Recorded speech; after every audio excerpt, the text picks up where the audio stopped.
Pertama-tama teman sekalian, saya sudah cerita tentang apa yang menjadi lead bagi saya tentang kasus ini. Dan pertama-tama saya mau ngasih tahu, saya tidak berniat untuk membela kelakuan ini. Karena kita sudah tahu, dan saya sudah mulai dari awal. Saya udah kehilangan kata-kata bahkan untuk misuin orang-orang kayak gini.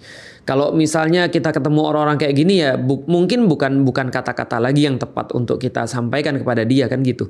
Nah, hanya saja kita harus tahu bahwasanya yang pertama, meskipun saya tadi tidak mau untuk membela dan memang tidak bisa dibela, tidak perlu dibela. Hanya kita perlu meluruskan ada beberapa hal. Yang pertama teman-teman sekalian, adalah sesuatu yang tidak bijak ketika kita sampaikan bahwa kita kaitkan kejahatan-kejahatan itu kita kaitkan dengan pesantren. Yang lebih tepatnya atau kita kaitkan dengan agama. Yang lebih tepatnya justru pesantren dan agama jadi korban di sini.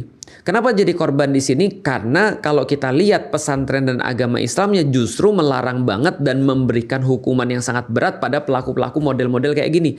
Bahkan bukan hanya memberikan hukuman, melakukan tindakan-tindakan preventif, melakukan tindakan-tindakan pencegahan. Bila ada seorang laki-laki sudah kemudian menyerupai perempuan, maka itu sudah tidak boleh. Maka sebenarnya ya betul, ini adalah bagian daripada kelalaian kita bersama-sama ketika kita sudah lihat model-model cowok tapi kemudian ketika berpakaian kayak cewek, lalu kemudian berperilaku kayak cewek, lalu kemudian dia dibiarkan untuk mengemban satu tugas atau amanah yang memungkinkan dia untuk melakukan keburukan-keburukan, harusnya itu dari awal memang sudah dicegah.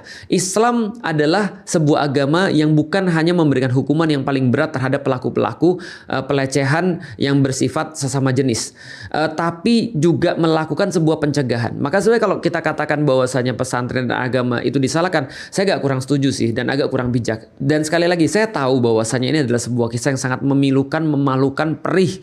Dan ini terjadinya justru di tempat yang harusnya menjadi tempat paling aman.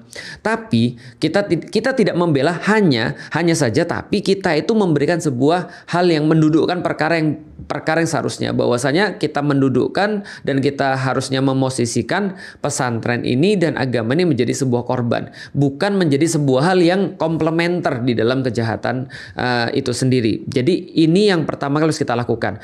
Karena kalau kita terus-menerus untuk menyalahkan sesuatu yang salah, kalau kita terus menyalahkan sesuatu yang tidak salah, maka akhirnya kita akan